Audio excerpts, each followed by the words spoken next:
Good evening, classy people. How y'all doing? Wayne Bolden here in the Speed King studio. That's right, it's Sunday evening, heading towards another week. Hope everybody had a great weekend. Very busy this weekend with the Pacific Classic, obviously, and then the Queens played up there.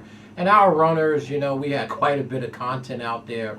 So our runners ran real well this weekend. The studio did real well. None better starting than R-rated superstar at Remington down there. The horse actually got off at 7-2, and I know a few of our listeners and viewers made some money there. We did real well. And Clairiere, obviously, in the Alabama, ran second to that big head Pletcher horse, Malathot. What a wonderful filly Malathot is. Just awesome filly. Let's not confuse her with Rachel Alexandra, though. I mean, let's not do that. All right, but she is a very nice filly, but she's no Rachel. Let's just clear that up.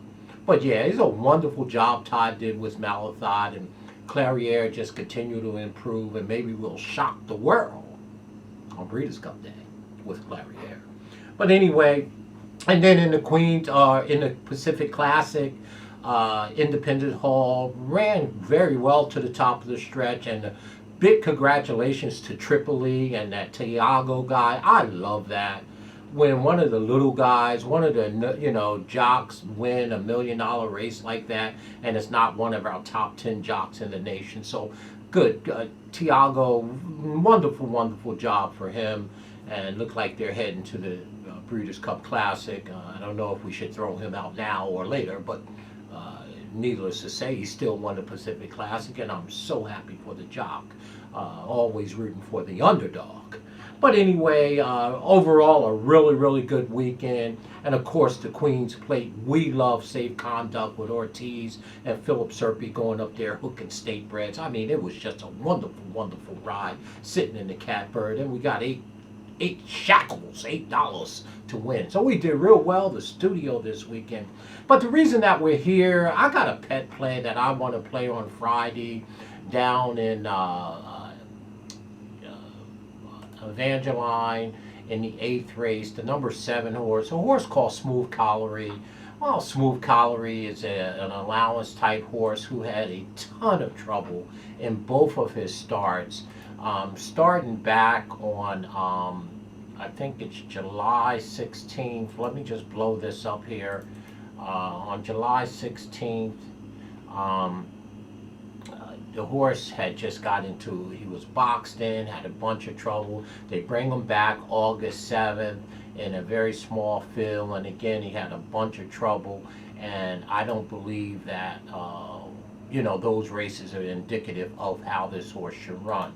Those are what we call buried races, and I know that the Daily Racing Form people call it a dirty up race. I didn't know what that meant until they told me this weekend. I asked them, but we called it a buried race, which means basically the race looks better than it's actually on the paper. Now, Smooth Colliery is in the 8th race at Evangeline. It's a pet play of mine. Nobody's got to really follow me on this, but I like this horse a little bit, and I think we might get a square price on buried races, where his races are a lot better than what you would see on the paper. And even when I look at Smooth Colliery, the number 7 horse in the 8th race, Evangeline, Friday, that's right, on the 27th, his speed figures in this field of 9 really doesn't line up. Okay, the 8, 9, 1, and I believe the 8, 9, 1, and 5 speed figures are 8 or 9 points faster than Smooth Colliery. And I think that's because that the horse was in trouble in both of his last starts. The one on the 16th of July, 2 back, and the one on August 7th as well. Okay, so I think that this horse may be sneaky good, and we might be able to get a nice price on it. So I wanted to get it out there for next week. Of course, our schedule here in the studio runs from Sunday to Saturday. So we try to get all of our material out starting Sunday right up to Thursday, because obviously most of our racing happened on Fridays and Saturdays. So, usually my downtime or very relaxing time is usually Fridays and Saturday. I get to enjoy the races because all the work is done, right? You always try to get your content out 2 or 3 days before the race so they can actually get some views. So we start work here on a Sunday and, you know, right to Saturday, and it kind of goes like this. We try to have all of our content out by Thursday night. That way it is out there to the public. So we start right away into our next week as we move into a next week, which is none bigger than the Thoroughbred Stakes, right? So it's a big, big weekend coming up.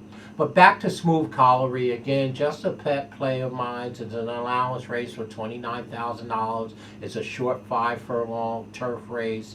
It's a field of 9. Some of the suspects in here are very, very good. I mean, these are very, very nice turf horses. So this won't be no kind of walk in the park.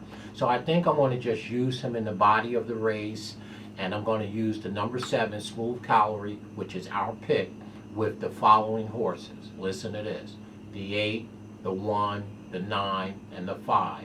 I'm going to run them down in the try. So I'm going to run the 7 down with the 8, 1, 9, and 5, and hopefully the 7 Smooth Colliery could get a smoother trip than he's gotten from Mr. Cotta the last 2 times. There is a positive jock switch. We like that.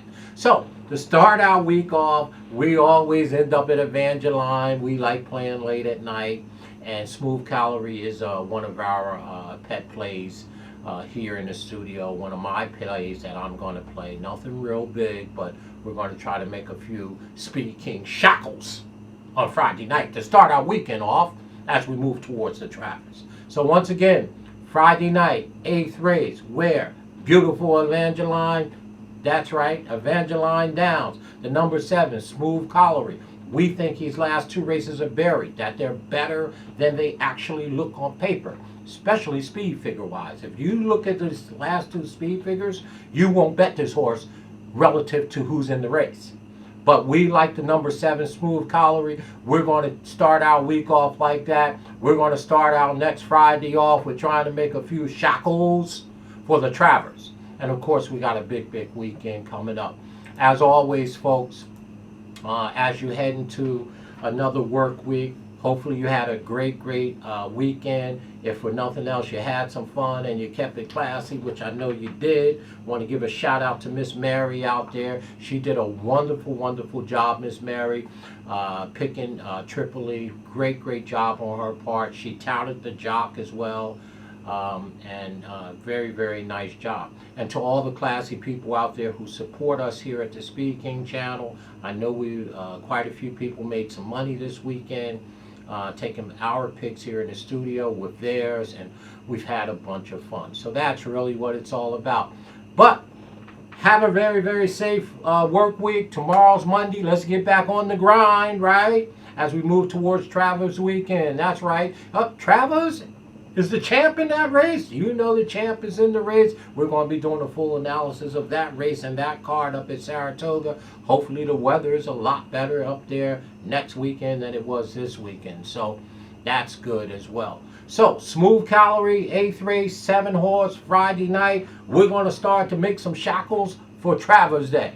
As always, have a great work week. Stay safe in all that you do. And remember, be classy. Talk to you folks. We'll start our work towards next weekend right now. Smooth Colliery, 8th race, 7 horse, Evangeline Downs. Have a great work week. Stay safe, folks, and classy.